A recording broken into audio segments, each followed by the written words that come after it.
So the immersion method is based on the assumption or the idea that children need exposure and lots of exposure to language in order to be able to learn the language. And by learning the language, what we mean is that the brain works like a little statistical computer and it looks for patterns. So, for example, when somebody starts labelling things in the child's immediate environment, the child might quickly realise, okay, every time that person talks about the car, they say car. But when there's more than one, they say cars. But they do the same thing with spoon. So every time there's one spoon, they call it a spoon. Every time there's more than one spoon, it's spoons. So quickly, the brain starts computing that there's something going on there. So then they start learning the rule in that context. So in order for the child to be able to build up that repertoire of rules that they need for a particular language, then they need lots and lots of exposure to examples in their environment so that the brain can have that eureka moment and realise, I see what the pattern is here. And that's why in a minority language context, increasing the child's exposure to the language is really, really important. Mae Wyddoniaeth caffael iaith plant wedi cael cryn sylw yn y 20 mlynedd, 10 mlynedd ar 20 diwetha, oherwydd pethau fatha MRI a gallu edrych ar yr ymenydd ac yn y blaen. Oherwydd, da ni'n gwybod cymaint mwy am babis yn y groth nag oedden ni. Da ni'n gwybod enghraifft bod babis yn y groth yn gallu clywed iaith I mam. A pan maen nhw'n cael ei geni, maen nhw'n gallu gwahaniaethu rhwng iaith I mam, yr iaith maen nhw wedi clywed yn utero, maen nhw'n gallu gwahaniaethu rhwng hwnna, rhwng yr iaith honno, a ieithoedd eraill.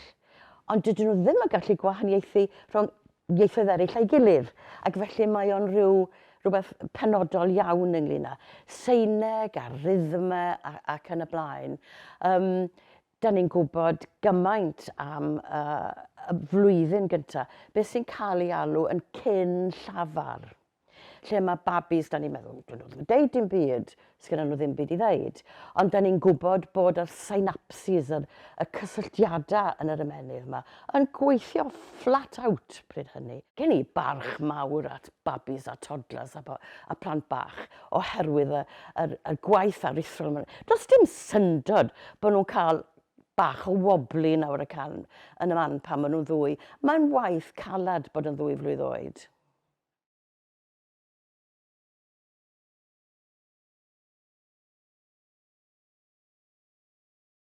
Pan mae plant yn dysgu mwy nag un iaith, wrth gwrs, un peth maen nhw'n gorfod dysgu ydy sain yr ieithoedd hynny, achos mae bob iaith yn swnio'n wahanol. Mae bob iaith efo geirfa gwahanol, ond wrth gwrs mae'n anodweddion seinegol penodol yn does.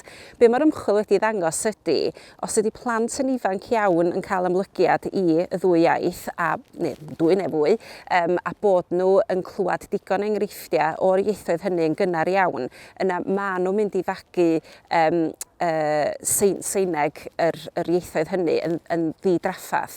Be mae'r ymchwil yn ddangos ydy hwyra'n byd mae rhywun yn dod I ddysgu iaith, yr anodda'n byd ydy o I drio defnyddio Seineg yr iaith honno. Felly ar ôl rhyw oed benodol, mae o'n mynd yn anoddach I fagu set newydd o seinia. Felly be mae y dysgwr yn neud ydy trio siarad iaith arall drwy Seineg i'w iaith gyntaf.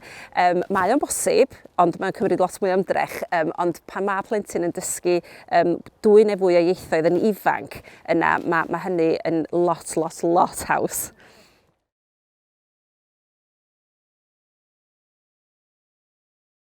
Be mae bod yn ddwyieithog yn neud i'r ymenydd ydy rhoi yr ymarfer ychwanegol na mae'r ymenydd angan. Achos be mae'r ymenydd dwyieithog yn gorfod gwneud ydy symud nôl gymlaen rhwng y 2 iaith drwy'r amser. Dwi'n siarad Cymraeg ar hyn o bryd, ond dwi hefyd yn siarad Saesneg. Mae Saesneg ymlaen yn yr ymenydd, ond be dwi'n gorfod gwneud ydy atal sbarduno Saesneg, neu mi fyswn i'n defnyddio lot o Saesneg rwan tra dwi'n siarad Cymraeg. Felly mae'r ymenydd yn gorfod rheoli yr sylw a rheoli sut mae o yn defnyddio yr ddwy iaith. Lly. A hefyd, fel dwi'n deud, gorfod symud o un iaith i'r llall, falla ai'r siop mewn munud, ac efallai fyddai'n siarad yn Saesneg. Felly mae yr hyblygrwydd yna sydd gan yr ymennydd dwyieithog, mae hynny wedyn yn arwain, neu dyna di'r syniad ydy bod hynny wedyn yn arwain at hyblygrwydd cyffredinol, ac mae yna links wedi cael ei gwneud rhwng bod yn ddwyieithog a creadigrwydd, enghraifft, bod yr ymennydd yn gallu bod yn llawer iawn mwy hyblyg, gallu meddwl amdano bethau mewn gwahanol ffyrdd, a hefyd o ran sut da ni yn cyfathrebu ac yn ymwneud efo pobl eraill, bod na fwy o social cohesion math o beth lly, yn y ffordd da ni'n gallu meddwl amdan y byd. Felly mae yna lot o fanteision yn deillio fod yn siarad dwy iaith.